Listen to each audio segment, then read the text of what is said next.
Well, in just a moment, we're going to discuss the newspapers with Rosa Prince, Politico's London playbook editor, as well as the political editor of HuffPost UK, Kevin Schofield. Very good morning to you. Lovely to see you both. First, though, I'm going to run through the front pages for everybody. One big story on nearly all of them. And ahead of today's pro-Palestinian march in London, the Daily Mail there carries another plea from Rishi Sunak for marchers to respect Remembrance Weekend. Similar sentiments in the Express. Remembrance is sacred, a moment of unity, of shared British values. The Times has the same quote from the Prime Minister on its front page. The Mirror reports that 2,000 police officers will be on duty to help keep the peace. According to the Telegraph, police are prepared to use force against protesters if necessary. The Eye claims to have been told that Rishi Sunak has already decided to sack the Home Secretary Suella Braverman for going rogue this week and is planning a cabinet reshuffle. The FT looks ahead to the autumn statement and predicts that the Chancellor will cut business taxes to boost economic growth. The Sun leads with details of singer-songwriter Noel Gallagher's divorce settlement, while the Star reports on one supermarket chain's U-turn on self-service checkouts. Unexpected human in the bagging area. Rather like that. Let's bring in Rosa and Kevin, though, to go through the front pages. The Star, a bit of an outlier, not for the first time. Most of the front pages focusing on the protests that are planned for today, coinciding, of course, with Armistice Day. So a big police operation, but also a lot of political heat around this as well. You picked out the Times to kick us off with, and this is the Prime Minister's message today to protesters. Yeah, so Rishi Sunak is doing sort of an 11th hour plea to the protesters. It's not a secret that Sunak and his Home Secretary for now, Suella Braverman, did not want these protests to go ahead. They called on the Met Commissioner, Mark Rowley, to ban them. The formal process is, I think he has to recommend they be banned, and then they can do that. And he decided not to do that. He felt that there wasn't anything in the legislation that would allow for that. And so the Prime Minister has fallen back on a plea to the protesters themselves not to disrupt the Armistice Day commemorations. Well, that's right. And Kevin, it's interesting that he does say respect our sacred day. I mean, earlier in the week, he did say anyone that was going to protest, that he said it would be provocative and disrespectful. Yeah. Is there a toning down at all of the rhetoric, do you think, now? I think a little bit. I think they've misjudged it. I think at the start of the week, they thought that they'd be able to put enough pressure on the police and the police would accede to their wishes and not allow the protest to go ahead. You know, we had the spectacle of Mark Rowley, the Met Commissioner, being hauled into Number 10 to speak to the Prime Minister, and he basically told him, it's going ahead, there's nothing here, as Rosa said, there's nothing here to actually allow me to stop it.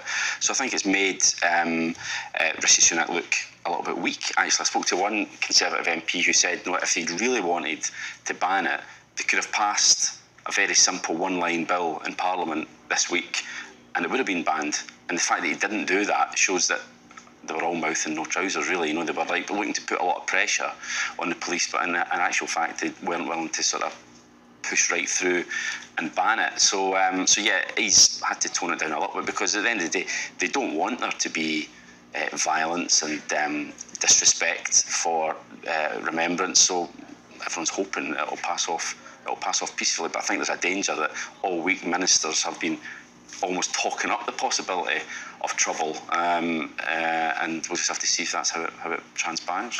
Absolutely, and you talk about that kind of rhetoric. This week, of course, Suella Braverman has had a lot of attention for an article published in the Times, written by her, and the controversy over the fact that Number 10 apparently recommended or requested, rather, amendments to it that weren't made.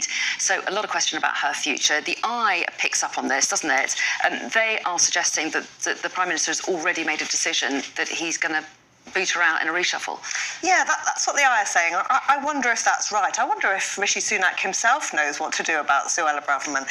As you say, it's just the latest in a series of sort of interventions she's made that have been pretty explosive and controversial. I mean, just a couple of days before the article she wrote about the protests, she kind of derailed the King's speech by talking about homelessness being a lifestyle choice.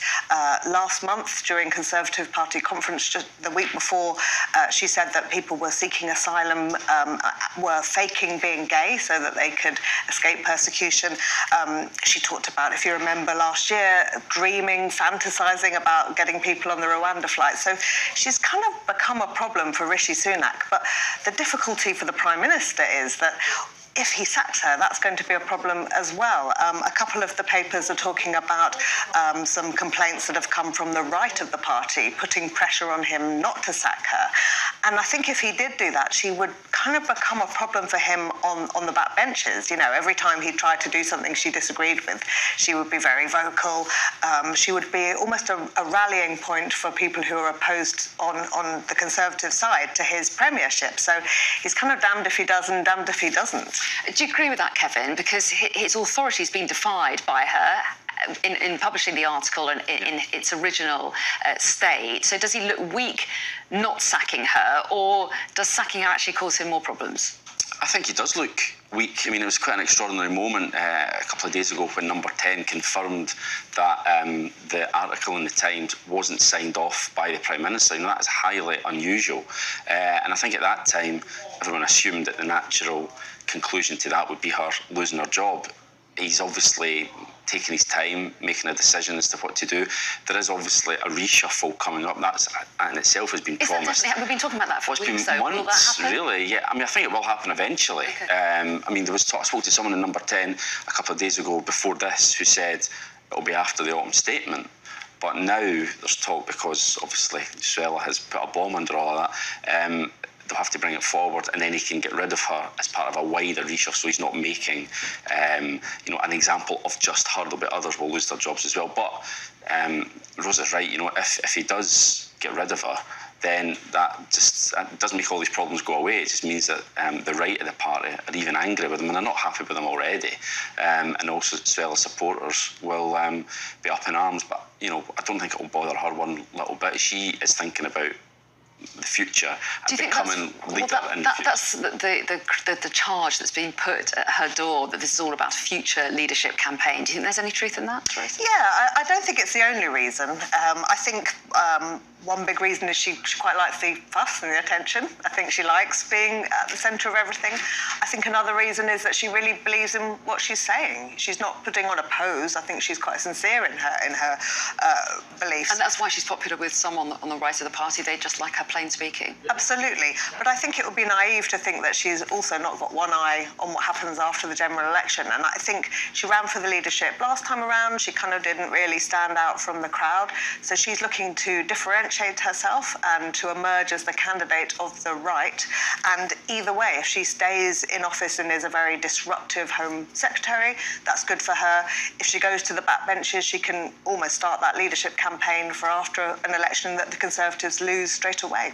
And another key date this week, of course, is the decision on the Rwanda policy, which comes back on Wednesday. So whether on that will inform decisions will be interesting to see as well. Well, absolutely. If that goes the government's way, then that's a massive boost to the whole Rwanda policy, and then it'll be a question of how soon can the flights begin. But if it goes the other way, the Rwanda plan is in tatters, and then that might well be a nice moment for her to depart the scene.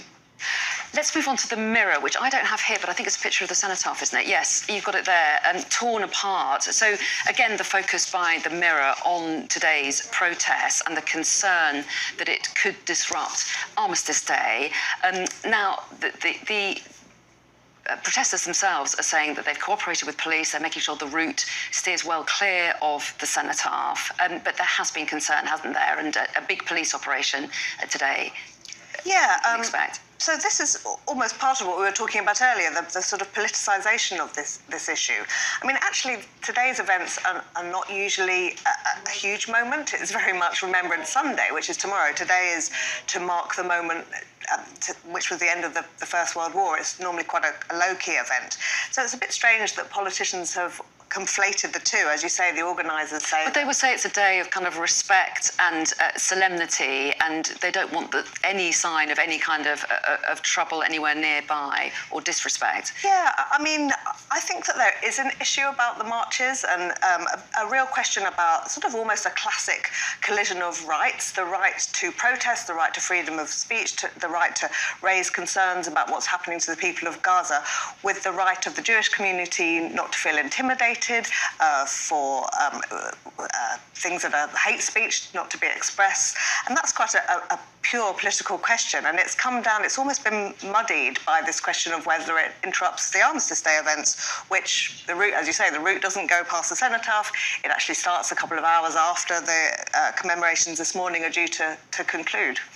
And the more you hear about it, the more you realise what a difficult job the police have in all of this, because they could have these counter protests potentially that they're expecting to police as well, and finely balanced decisions to be made along the way. I mean, it's an absolute nightmare job they've got today. I think, you know, the political temperature has been turned up all week, and it's going to be a very highly pressured situation. And and then the question is, if they then go in, if they hear offensive chanting and they go in hard, does that just make the problem worse? But they're under so much political pressure now. You know, Rishi Sunak saying a couple of days ago the Met Commissioner will be held accountable if there's any problems, so clearly he'll be passing that down the chain, and there's an awful lot of pressure on the ordinary bobbies on the beat, who will be the ones on the front line.